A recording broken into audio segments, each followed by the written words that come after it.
bagaimana teman-teman itu berkumpul dekat dengan sebuah lingkungan atau sebuah komunitas atau teman, itu akan mempengaruhi, Mas. Mempengaruhi kesuksesan gitu. Kenapa mempengaruhi? Ya. Karena semua hal yang terjadi di dalam kehidupan kita itu terekam dalam memori, dalam file-file memori kita.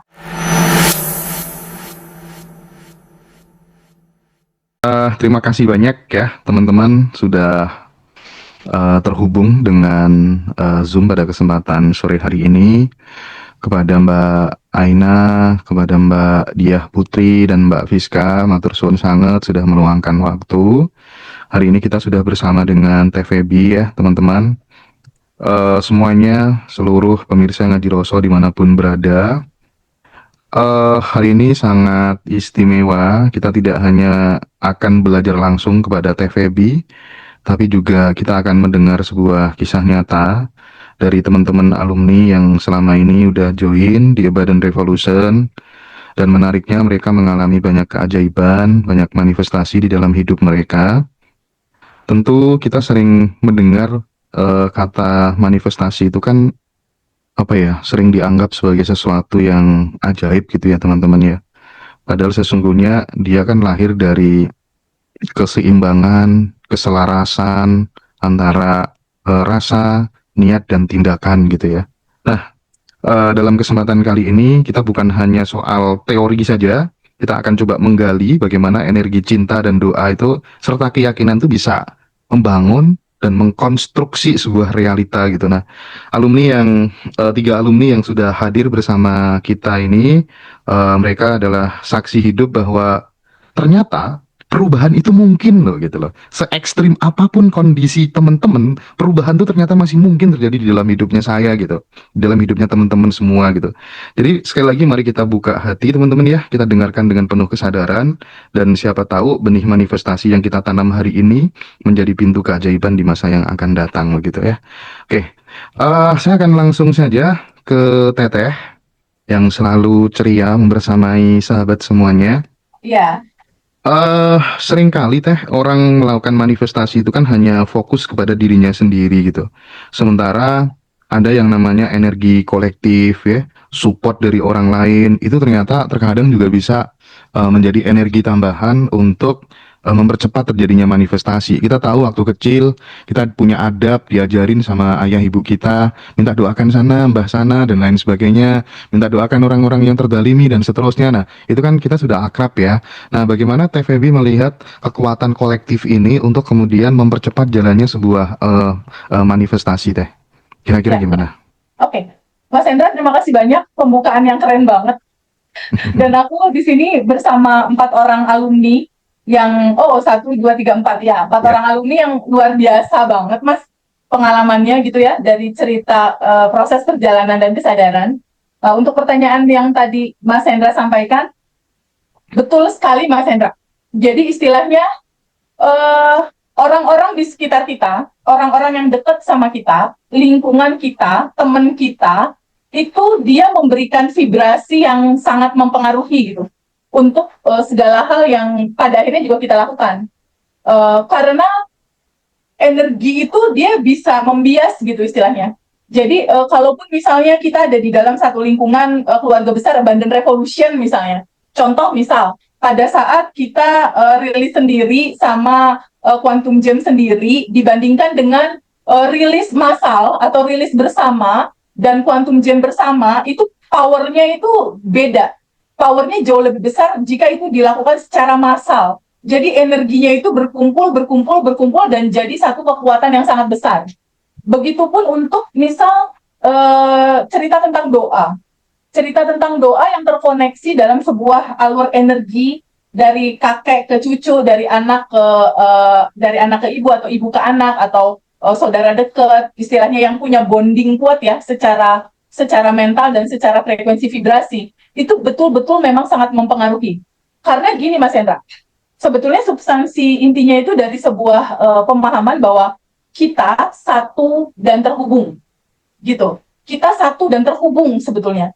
Jadi bagaimana teman-teman itu berkumpul dekat dengan sebuah lingkungan atau sebuah komunitas atau teman, itu akan mempengaruhi Mas, mempengaruhi kesuksesan gitu. Kenapa mempengaruhi?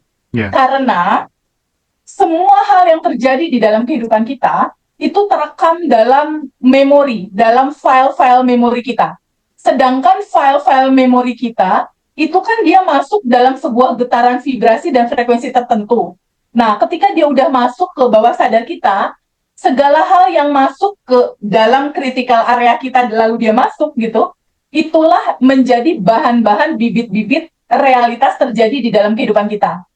Sesering kita dekat sama orang-orang baik, orang-orang sukses, orang-orang berkesadaran, orang-orang yang penuh vibe yang seru dan positif, artinya 5 panca indera kita dekat sama mereka, mata kita melihat, telinga kita mendengar, mulut kita mengucapkan sesuatu, dan hati kita itu merasakan getaran tertentu. Nah, semua yang masuk lewat panca indera ini menjadi data dan file memori. Nah, tentunya data dan file memori ini kan di-download atau didapat dari orang-orang dekat dan orang-orang sekitar. Baik itu orang tua, keluarga, teman-teman, komunitas, atau grup kayak gini ya, Abundant Revolution. Itu segala hal yang misal teman-teman baca WhatsApp-nya, baca WhatsApp teman-teman, terus di situ ada cerita tentang manifestasi tertentu, dan teman-teman satu saling support, saling support, saling support. Nah, ketika melihat ini pada saling support ya satu sama lain, ada gelombang kebahagiaan yang terasa di situ, nah itu juga bisa jadi data gitu. Jadi jawabannya dari pertanyaan yang tadi, itu dalam perspektif aku ya, itu sangat besar gitu. Sangat besar pengaruhnya, sangat besar warna yang pada akhirnya mewarnai kita, karena data file memori itu masuk lewat panca indera kita, 5 panca indera kita. Mata melihat, telinga mendengar, hidung mencium, tangan memegang, mulut bicara, dan hati merasakan gitu. Dan itu udah otomatis di lingkungan terdekat kita kan, itu respon data itu bisa masuk gitu. Jadi ya dalam satu skema judul energi, segalanya kita tahu bahwa everything is energy, dan energi itu tidak hilang dan tidak diciptakan, Mas. Yeah. Dia itu hanya berubah bentuk gitu istilahnya. Berubah bentuk dari energi gerak jadi energi cahaya, dari energi cahaya menjadi energi lainnya gitu. Jadi energi itu berubah bentuk. Jadi kalau seandainya kita banyak melihat teman-teman kita berbuat baik, pada akhirnya data energi yang kita lihat itu masuk ke tubuh kita sebagai sebuah file memori, dan energi yang kita lihat itu dia akan mewujud jadi gerak kita juga gitu. Makanya kenapa orang yang sukses lalu diikuti lah misalnya sama supirnya, sama orang dekatnya, sama anak asuhnya, si orang-orang dekat ini juga akan bisa jadi sukses gitu. Si energi ini menular karena ya itu data tadi, Mas. Betul. Data itu masuk karena berawal dari data, dia jadi realita gitu. Iya. Alurnya begitu. Emang banyak ya kasus yang seperti itu ya Teh ya. Yang dulunya jadi tukang pijit Pak Yainya gitu ya, tiba-tiba pulang dari pesantren hidupnya menjadi lebih baik gitu.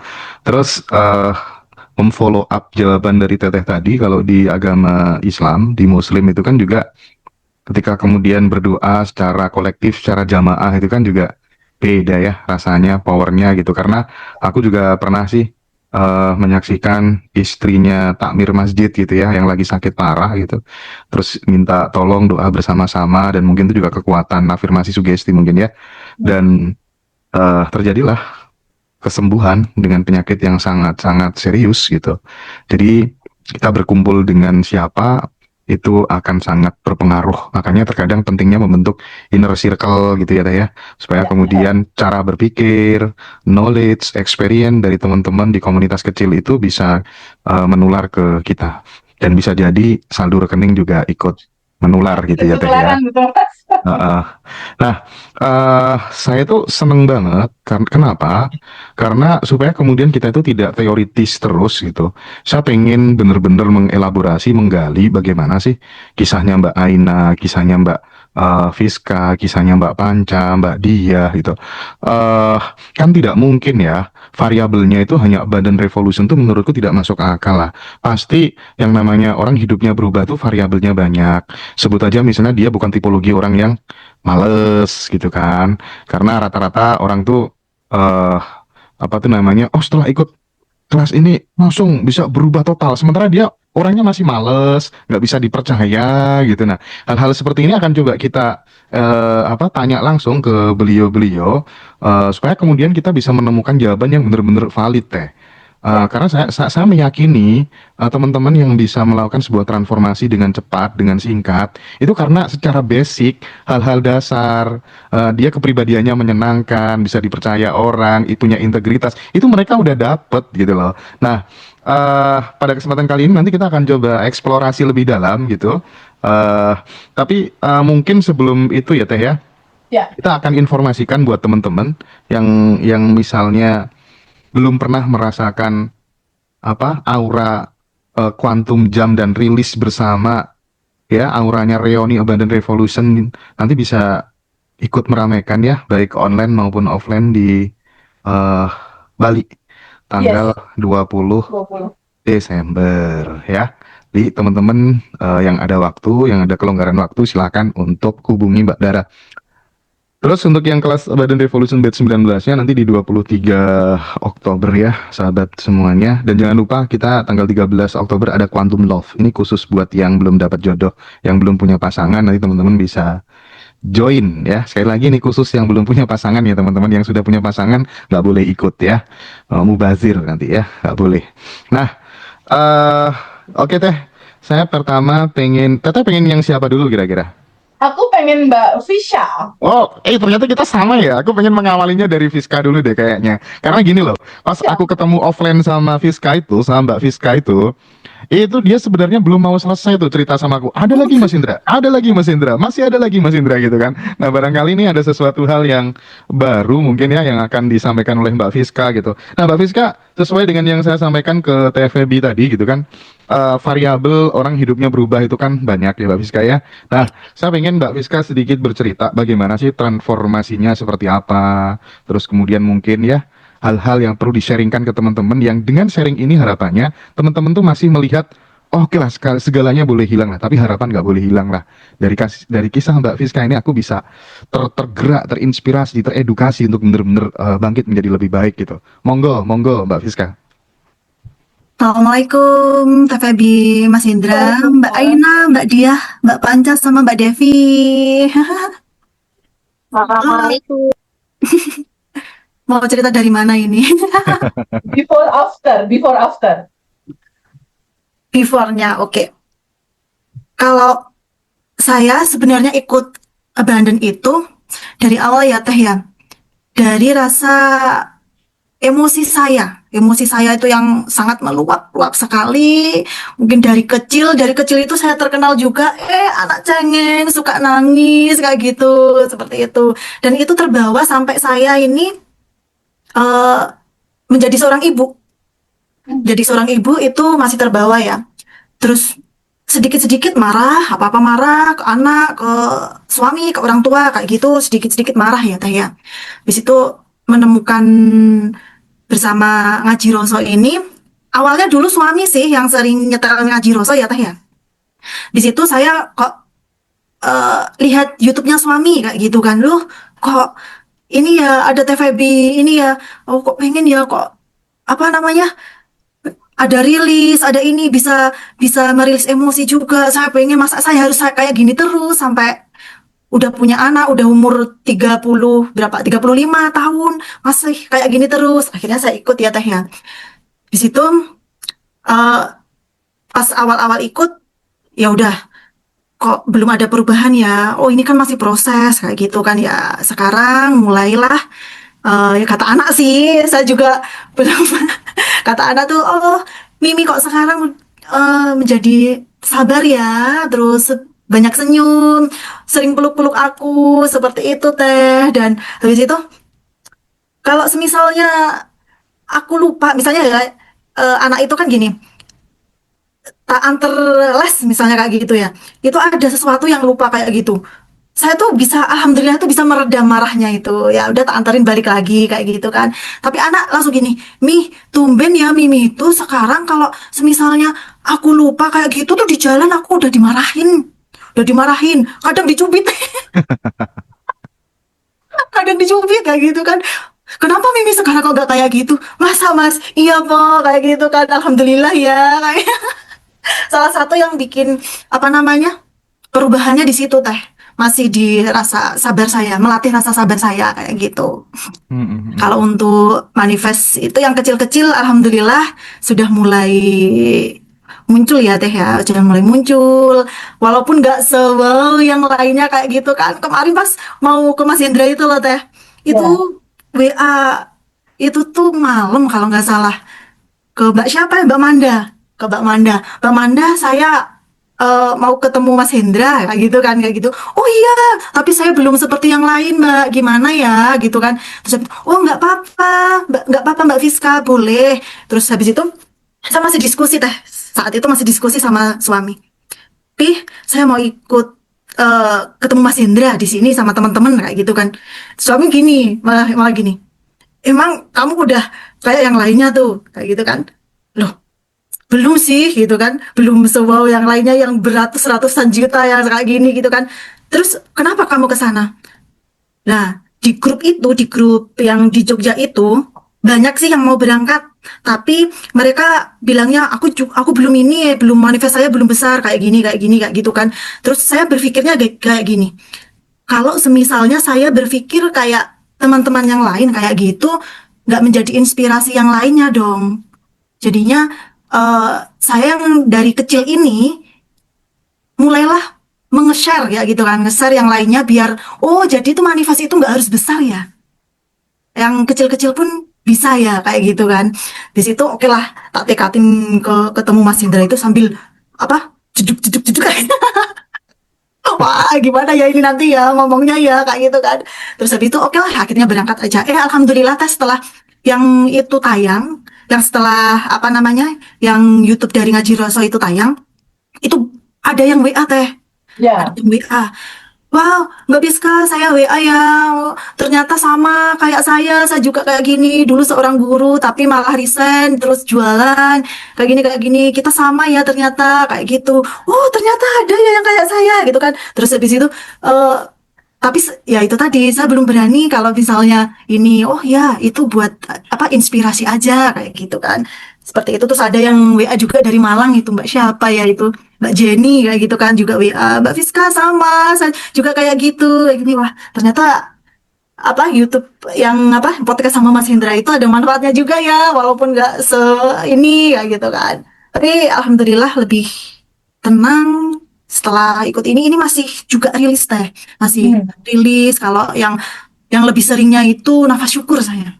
Hmm. Nafas syukur, terus kalau misalnya pas di jalan itu sering mendoakan yang lainnya, itu sering, terus pas ketemu teman-teman yang jualan nitip-nitip kayak gitu ya, laris manis ya, ini ya, dagangannya habis ya, ternyata saling support, oh ya, punya Mbak Fiska juga ya, ini ya, oh ternyata gini ya, rasanya semakin besar kayak gitu. Oke. Cerita anaknya jadi juara gimana Mbak Rizka yang Iya. tadinya cemas terus akhirnya juara 1 malah. Kalau yang apa namanya cerita anak saya yang jadi juara itu yang saya quantum gem itu malah anak. Oke. Mm-mm. Anak saya eh itu yang pas juara 1 itu belum ikut kelas ya Teh ya, tapi sering mendengarkan apa ngaji Roso yang ada TVB-nya itu. Terus habis itu saya bilang ke anak kan, Mas, itu selang 2 hari kalau nggak salah, selang 2 hari mau lomba. Mas, ayo Mas, ini ada sesuatu yang seru kayak gitu kan. Nanti kamu bayangin apa namanya, kamu lombanya menang ya kayak gitu kan. Habis itu, oh ya nggak apa-apa nih, ayo aku mau kayak gitu kan. Kan dia dulu masih kelas berapa? Kelas 3 ya, kelas 3 SD itu. Terus habis itu, tapi sebelum itu kamu rilis dulu, rilis apa? Pokoknya gini aja, kamu ada rasa marah sama siapa aja, entah Mimi, entah temenmu atau siapa, kamu peluk ya rasa itu ya. Misalnya kamu marah sama Mimi kayak gitu, ntar peluk, habis itu ntar kamu tiup kayak gitu kan. Tiup, habis itu ditiup, udah Mi, udah. Gitu. Oke, sekarang langsung masuk ke ini ya, ke quantum jam kayak gitu kan. Apa itu? Udah ini aja, kamu pokoknya bayangin aja kayak gitu kan. Bayangin kamu nanti di podium, kamu naik podium. Podium itu apa? Panggung, panggung nggak ya? Naik ke panggung, di sana kamu mendapatkan juara 1, dipanggil Hasan Kenzi Gantari Al-Jawawi gitu ya. Iya, iya, iya, saya paham gitu kan. Terus habis itu dia merem sambil senyum-senyum kayak gitu. Udah mas, udah. Habis itu tiup ya, tiup lepaskan ya kayak gitu kan. Udah minta tiup ya, kayak gitu ya. Terus Iya. habis itu nyampe ke perlombaan ya, teh ya. Habis itu udah lomba, udah ini, udah hampir terakhir-terakhir tuh, udah mau pulang tuh. Wah mas, udahlah mas, kita pulang aja kayak gitu kan. Habis itu udah mau pulang, ternyata itu anaknya dipanggil yang juara 1 itu, Hasan Kenzi Gantari Al-Jawawiyah. Sampai merinding saya, kok bisa Hmm. ya? Padahal kamu tuh ikut Sempoa itu baru 1 bulan teh. Oke. Anaknya itu baru 1 bulan ikut Sempoa itu juga. Dan tidak dibayangkan kalau saya tuh pun nggak ngeh kalau misalnya dia tuh dapat juara 1 gitu aja. Cuma ya udahlah, malamnya cuma main-main Quantum Jam sama anak kayak gitu kan. Alhamdulillah banget kayak gitu. Terus ya udah itu tadi maju ke tingkat nasional itu tadi yang di Lampung itu tadi. Yang di Lampung alhamdulillah juara 2 itu juga di eh, anak ya tak suruh Quantum Jam seperti itu. Terus ini mau diceritain apa enggak yang di bis-bis itu Mas? Iya, itu cerita mobil nggak kebuka, gimana ceritanya pas mudik? Ya itu ceritanya panjang teh. Kadang kan hal kecil-kecil gitu kita nggak kepikir ya, ternyata sending love benda mati juga bisa. Oh ya, ya itu yang mobil juga, yang mobil kita mau lebaran ke mana itu? Ke lebaran apa ya? Lupa saya. Ke Magetan. Ya, Ke Magetan. Itu kan kita mampir makan ya Teh ya. Kita ya. mampir makan, habis itu pintu artinya normal aja sih. Terus sama suami ditutup pintunya itu. Ditutup, Bret. Kita udah mau makan, kuncinya kok di dalam ya? Kekunci lah semua, error tuh pintu. Error, pintu error. Habis itu gimana ini? Udah dioklek-oklek sama apa aja nggak bisa itu. Minta tolong orang pun nggak ada yang bisa itu. Terus habis itu suami udah mau ini nih. Padahal dia tuh yang lebih sabar tuh sebenarnya dia daripada saya gitu kan. Tapi saya habis itu udah tak coba ya ini ya gitu kan. Tak coba ininya. Habis itu ya sending love ke pintu mobil itu. Ngomong gimana Pintu Mbak mobil Fiska? Sending love-nya gimana, contohin? gitu. Sambil tak usap, "Hei pintu mobil, kamu bisa terbuka ya. Kamu pintu yang sangat baik. Aku mau masuk. Habis itu nanti kalau udah masuk kita masuk bersama-sama. Kita mau ke rumahnya Mbah yang ada di Magetan kayak gitu kan. Terus habis itu ya udahlah tak elus-elus kayak gitu. Udah ya, udah. Coba Pi dibuka pintunya. Habis itu dibuka, cekrek cekrek langsung bisa teh. Oke, menarik. Ini gawat nih orang-orang yang menyakiti hatinya Mbak Fiska ini, gawat ini. Jadi ini energinya full gitu ya, makanya apa-apa mudah terjadi gitu. Even yang terjadi pada anaknya juga mungkin kalau kita ketahui, kita sering belajar ya di guru-guru yang ada di Ngaji Roso, di TVB semuanya bahwa hasil itu kan tidak hanya melulu soal non teknis tapi kan juga teknis gitu. Jadi antara teknis dan non teknis ketemu berjodoh selaras ya hasilnya begitu deh ya. Keren sih memang Mbak Fiska, memang keren. TVB mungkin bisa sedikit merespon apa moral story, apa yang bisa kita pelajari dari kisahnya Mbak Fiska yang penghasilannya bisa naik 2 kali lipat, Iya, yang betul. hidupnya bisa berubah menjadi lebih tidak pemarah seperti yang dulu, dan manifestasi-manifestasi yang lain. Monggo Teh, gimana Teh? Betul sekali Mas Hendra. Jadi kalau standar operasional prosedur atau SOP-nya dijalanin, ketika ikut kelas kita mulai mengerti siapa diri kita, bagaimana sistem kerja semesta mengatur kehidupan ini, realitamu, dan apa yang harus dilakukan setelah itu. Kalau aku lihat substansi dari apa yang dilewati sama Mbak Fiska, dia praktek Mas. Dia praktekin. Jadi data lamanya dia kan cengeng, mengeluh, marah-marah, senggol bacok gitu ya. Jengkol bacot.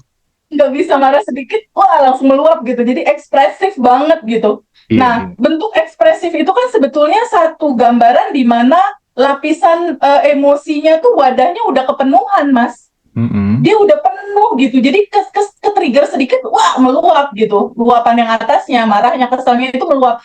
Karena cerita wadahnya tuh udah penuh. Sedangkan ketika wadah ini penuh, dasar terdalam dari kesedihan, kemarahan, ketakutan, kebingungan itu kan kedamaian, kelancaran, ketenangan, cinta, dan tanpa batas gitu. Jadi dasar dari semua lapisan emosi itu core terdalamnya itu adalah kebahagiaan, ketenangan, dan kelimpahan gitu. Nah, pada saat 30 hari daily rutin, Mbak Fiska ini kan batch 19 ya. Tadi Mbak Fiska cerita tuh, yang selalu dia lakukan dalam setiap hari itu adalah, ya udahlah pelan-pelan aku rilis, kata dia gitu. Terus pelan-pelan juga rutin lakukan sadar nafas syukur. Terus kalau dia jalan kemana tuh dia doakan 10 orang. Nah, rutinitas ini tuh cukup nih untuk standar minimal. Dia rilis, kalau ada hal yang nggak enak, dia rilis. Sadar nafas syukur untuk menyadari bahwa kita terkoneksi sama yang tanpa batas ini. Ketika kita tarik napas, biasanya kan nggak pernah sadar ya, kita napasnya napas aja gitu kan. Nggak pernah kita pakai kesadaran bahwa tarikan nafas masuk ini, kita merasakan bahwa ada yang tanpa batas di dalam tubuh kita nih, ada yang tanpa batas di luar tubuh kita nih. Di titik kita sadar bahwa kita ada di dalam lautan cinta tanpa batas, di titik kita klik, kita terkoneksi bersama dia, itu power kita udah power di medan energi kelimpahan, Mas. Iya, iya. Nah, ketika di titik kita sadar nafas syukur, itu pelan-pelan kita ada di medan cinta tanpa batas. Pelan-pelan apa yang ada di dalam ini dia akan terkikis, terurai gitu. Apalagi dia membiasakan rilis. Otomatis lapisan emosi ini terurai, lapisan ini terurai, lapisan ini terurai. Sehingga pas udah terurai, itu mulai tipis tuh, Mas. Dia lebih dekat sama kedamaian. Dia lebih dekat sama rasa bahagia. Dia lebih dekat sama wisdom atau kebijaksanaan. Otomatis ketika getarannya adalah getaran ketenangan, kebahagiaan yang memang itu natural dia, memang itu sejatinya harus kita temukan di dalam hidup gitu. Logikanya gini, sejahat apapun manusia ya, sejudul apapun manusia itu, dia tetap akan selalu mencari jati diri dia, naturalnya dia, basic sifatnya dia, yaitu kebahagiaan. Pasti kita akan selalu cari core itu, karena itulah kamu, itulah sejatimu. Pasti akan selalu cari ketenangan dan kebahagiaan.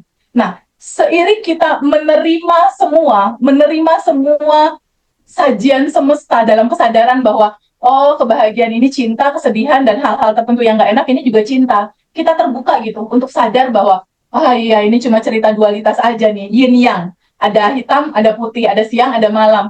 Disambut, diterima dengan kesadaran itu. Nah, penerimaan inilah yang mengikis lapisan endapan emosi, dia akhirnya larut terurai ke pemurniannya.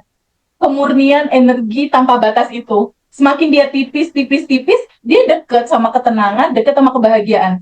Ketika dekat sama rasa ketenangan, kebahagiaan, disitulah letaknya kemudahan, Mas. Oke. Disitulah letaknya jalan keluar, Mas. Disitulah letaknya judul effortless gitu. Nah, di titik itu, pada akhirnya dia mulai berubah sikap. Kenapa mulai berubah sikap? Dia sudah mulai dekat sama natural dirinya. Ya, yang tenang, bahagia, berkelimpahan. Udah mulai deket nih sama natural dirinya.